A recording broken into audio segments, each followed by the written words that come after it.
Bismillahirrahmanirrahim. Assalamualaikum warahmatullahi wabarakatuh. Perkenalkan, kami dari kelompok 12 bersama rekan saya Sultani Fauzul akan membahas tentang studi materi pokok bahasan mata pelajaran fikih kelas 11 MA semester 2. Baiklah, yang pertama saya akan membahas tentang perkawinan. Pengertian hukum perkawinan menurut hukum Islam. Secara umum, definisi perkawinan adalah ikatan lahir batin seorang pria dan seorang wanita sebagai suami istri dengan tujuan membentuk keluarga atau rumah tangga yang bahagia dan kekal berdasarkan Tuhan Yang Maha Esa. Menurut hukum Islam, perkawinan adalah perjanjian suci atau sakral berdasarkan agama antara suami dengan istri atas hukum agama untuk mencapai suatu niat, satu tujuan, satu usaha, satu hak, satu kewajiban, satu perasaan sehidup semati. Perkawinan adalah percampuran dari semua yang telah menyatu tadi. Nikah adalah akad yang menghalalkan setiap suami istri untuk bersenang-senang satu dengan yang lainnya, yang bertujuan untuk mewujudkan kehidupan rumah tangga yang sakinah, mawaddah, dan warohmah. Selanjutnya, hikmah perkawinan. Yang pertama, untuk memenuhi tuntunan fitrah. Yang kedua, mewujudkan ketenangan jiwa dan kemantapan batin. Yang ketiga, menghindari dekadensi moral. Yang keempat, mampu membuat wanita melaksanakan tugasnya sesuai dengan tabiat kewanitaan yang diciptakan. Selanjutnya, saya akan membahas tentang perkawinan, rukun, dan hukumnya. Yang pertama yaitu pengertian perkawinan. Menurut bahasa, nikah adalah al-mamum atau al-tahakkud yang artinya berkumpul atau saling memasuki. Pernikahan ialah ikatan lahir batin antara seorang pria dan seorang wanita sebagai suami istri dengan tujuan membentuk keluarga atau rumah tangga yang bahagia dan kekal berdasarkan ketuhanan Yang Maha Esa. Selanjutnya, syarat dan rukun nikah. Syarat nikah yang pertama Islam, balik atau dewasa, berakal, merdeka atau bukan hamba sahaya, adanya wali bagi perempuan, adanya 2 orang saksi, adanya mahar, dan ijab qabul. Rukun nikah yang pertama, ada mempelai pria dan wanita. 2. Ada wali nikah. 3. Tidak sedang ihram. 4. Pernikahan tidak adanya paksaan. Selanjutnya yaitu hukum nikah. Yang pertama, wajib. Bagi orang yang sudah mampu menikah, nafsunya telah mendesak dan takut terjerumus dalam perzinaan, maka ia wajib menikah. Karena menjauhkan diri dari perbuatan haram adalah wajib. Yang kedua yaitu sunnah. Bagi orang yang nafsunya telah mendesak dan mampu menikah, tetapi masih dapat menahan dirinya dari perbuatan zina, maka sunnah baginya menikah. Nikah baginya lebih utama daripada bertekun diri beribadah. Yang ketiga, haram. Bagi seseorang yang tidak mampu memenuhi nafkah batin dan lahirnya kepada istri serta nafsunya pun tidak mendesak, maka ia haram menikah. Yang keempat yaitu makruh. Makruh menikah bagi seorang yang lemah syahwat dan tidak mampu memberi belanja kepada istrinya, walaupun ia merugikan istri karena ia kaya dan tidak mempunyai keinginan syahwat yang kuat. Yang kelima yaitu mubah. Bagi orang yang tidak terdesak oleh alasan-alasan yang mengharamkan untuk menikah, maka nikah hukumnya mubah baginya. Selanjutnya saya akan membahas tentang talak, iddah, dan rujuk. Yang pertama yaitu talak. Pengertian dari talak. Secara bahasa, talak berarti pemutusan ikatan. Sedangkan menurut istilah, talak berarti pemutusan tali pernikahan. Talak tanpa adanya alasan merupakan sesuatu yang dimakruhkan. Hilangnya ikatan pernikahan antara suami yang tidak lagi mempunyai kecocokan lagi dengan istrinya, yang berujung dengan melepaskan atau putusnya ikatan perkawinan yang telah diikat oleh ijab dan qabul. Selanjutnya yaitu macam-macam talak. Yang pertama, talak sunnah, yaitu talak yang terjadi dengan mengikuti perintah syara. yang mana istri masih dalam keadaan suci atau belum tersentuh sama sekali. Yang kedua, talak bid'ah, yaitu talak yang berbeda dengan talak yang disyariatkan. Seakan-akan ia menceraikannya 3 kali dalam satu kata, atau ia menceraikannya 3 kali berbeda-beda pada satu tempat. Yang ketiga, talak raj'i, yaitu talak yang diperbolehkan bagi laki-laki untuk kembali pada istrinya sebelum habis masa iddah tanpa mahar baru dan akad baru. Yang keempat, talak bain, yaitu talak yang memutuskan, artinya suami tidak memiliki hak untuk kembali pada perempuan yang diceraikannya dalam masa iddahnya. Selanjutnya, hukum talak. Yang pertama, wajib, seperti talaknya orang yang tidak bersetubuh.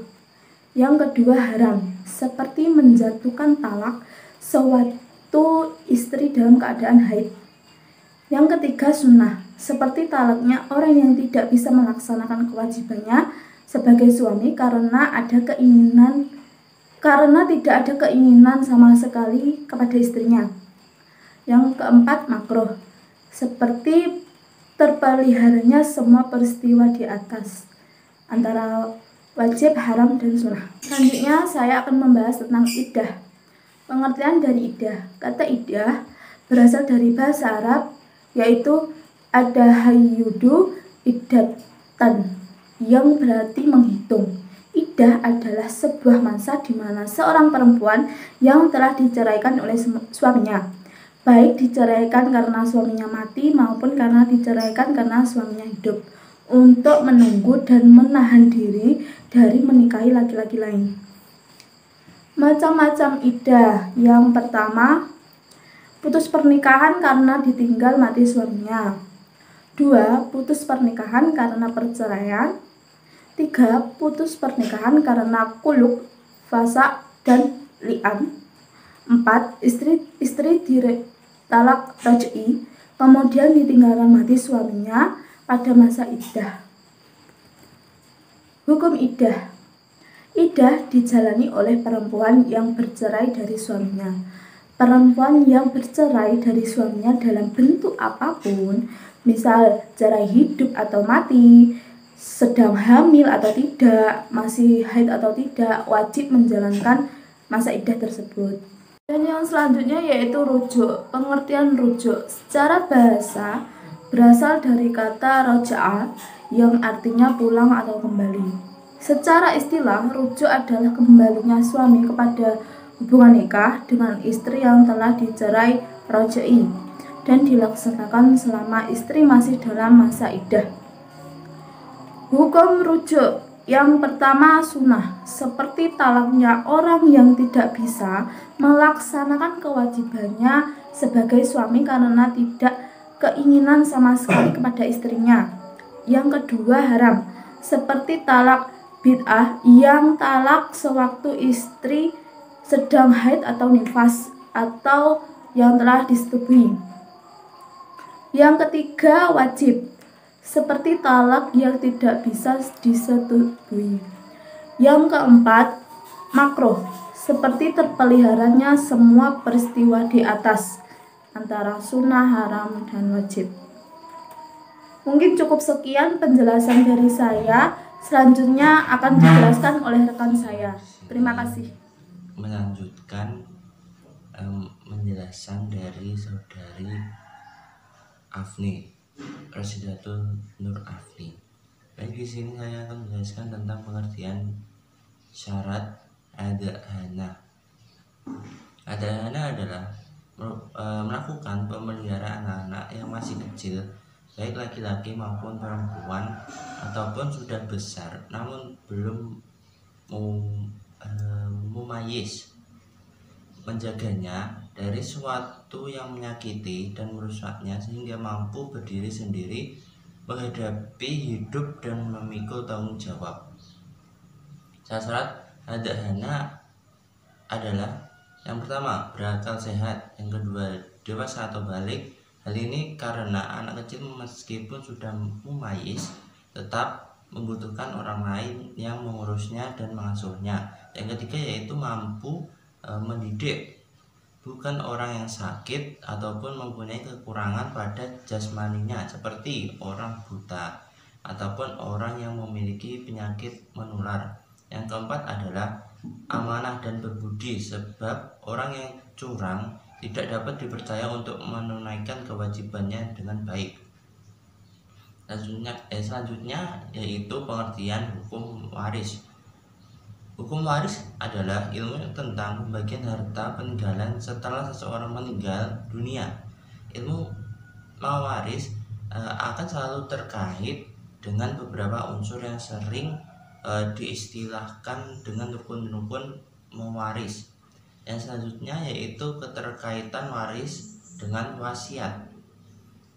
Kalau waris ialah peralihan harta benda milik pewaris kepada ahli waris. Kalau wasiat adalah salah satu cara pewarisan menurut pasal 875 KUHP Perdata. Wasiat adalah akta yang memuat pernyataan seseorang tentang apa yang dikehendaknya akan terjadi setelah ia meninggal dunia dan yang olehnya dapat dicabut kembali. Yang selanjutnya yaitu contoh pelaksanaan waris dan wasiat. Kalau warisan, contohnya jika seorang mendapat bagian 1/3 dan mendapat bagian 1/2, maka pertama harus dicari kelipatan persekutuan terkecil dari bilangan tersebut. KPK dari kedua bilangan tersebut adalah 6, yaitu bilangan yang dapat dibagi dengan angka 3 dan 2. Contoh, seorang meninggal, ahli waris terdiri dari ibu, bapak, suami, seorang anak laki-laki dan anak perempuan, kakek dan paman.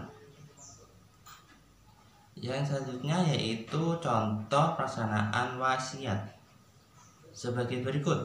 Sebanyak-banyaknya wasiat adalah 1/3 dari harta yang dipunyai oleh orang yang berwasiat, yaitu harta bersih setelah dikurangi hutang apabila orang yang berwasiat meninggalkan utang. Misalnya orang yang berwasiat meninggal dunia dan meninggalkan harta berupa uang 1 miliar. Namun ternyata ia mempunyai hutang 500 juta, maka uang wasiat yang dikeluarkan adalah 1/3 dari 500 juta, bukan 1/3 dari 1 miliar. Sekian dari presentasi kelompok kami. Bila ada kekurangan maupun belum jelas, mohon dimaafkan. Ihdinas siratal mustaqim. Wassalamualaikum warahmatullahi wabarakatuh.